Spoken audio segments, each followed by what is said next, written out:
Hey YouTube, today I'm going to be showing you how to make a Covenant drop pod. It's really simple.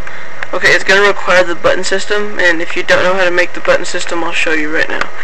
Okay, so pretty much all you need to do is you're going to have to get a landmine, put it on fixed, and then put a fusion coil that's also on fixed below it. All the fusion coils have to be on fixed. Then put a fusion coil right there, and then put another one right there. And then you're going to have to put a crate on top of the fusion coil, and that'll hold the crate up. And make sure the crate is on fixed while you're doing this, and make sure to take it off when you're done.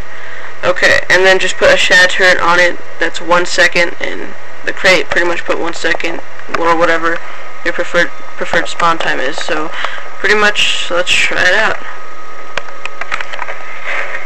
Okay, now I will show you. You can shoot on the way down. It's pretty good. Sometimes the shad turret tips over, sometimes it doesn't.